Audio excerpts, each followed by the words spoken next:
যারা নাকি বলেন আমরা ভালো চাউলের ভাত খাই, ঠিক আছে, এই যে দেখছেন কতটুকু মোটা মোটা ধানগুলা, আর আপনারা যে এত সরু চালের ভাত খান, এগুলা কোত্থেকে খান?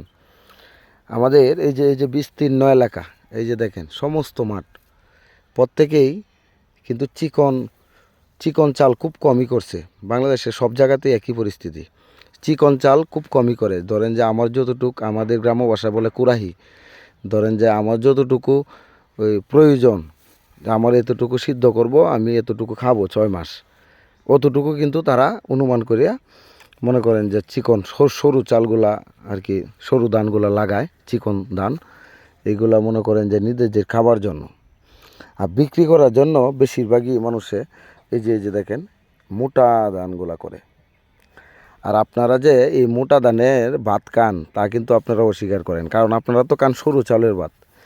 আমাদের জানা মতে, আমি যতটুকু জানি আর কি, এই যে দেখেন ধানগুলা, এই যে আমি নষ্ট করে ফেলছি, আচ্ছা যাই হোক, এত মোটা মোটা ধানগুলা, এইগুলা এই যে শুটার যে আছে, শুটার এখন বর্তমান বলা হয় যে শুটার মিল, এই শুটার মিলে নিয়ে গিয়া এই চালগুলা প্রথমে আলাদা করা হয়, ধান থেকে কলস থেকে আলাদা করা হয়।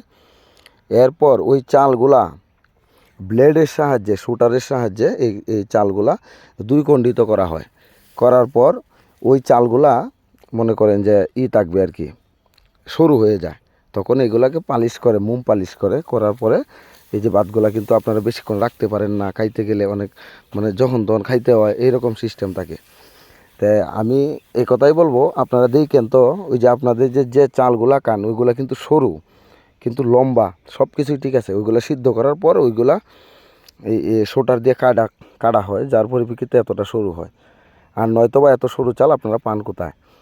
আর বিশেষ করে কথা হইলো, আপনারা চালগুলার, আমরা যে এই যে চালগুলা হইব এইগুলার, এই চালগুলা মনে করেন যে এই যখন চালটা হবে, তো চালের একটা কোনা ভাঙ্গা থাকবে খুব সুন্দর করিয়া, রাউন্ড শেপ করিয়া এটা ভাঙ্গা থাকে, ওইটা হচ্ছে অরিজিনালি চাল। আর আপনারা যে চালটা মনে করেন যে একদম সোজা, একদম গোল, মানে একদম সরু, এই চালটা আসলে আপনারা মনে করবেন ওইভাবে করা হয়।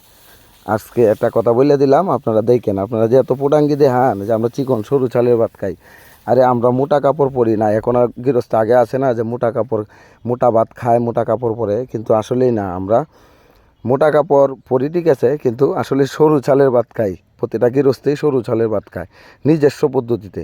আর আপনারা যেগুলা খান, একটা চালের দুই খণ্ডিত করা হয়, মোটা চাল, মোটা চালগুলারে দুই খণ্ডিত করিয়া তারপরে আপনাদেরকে খাওয়ায়। তাই আপনারা এতটা পিওর খাইতে পারেন না। সকলের প্রতি নমস্কার রইল আবারও।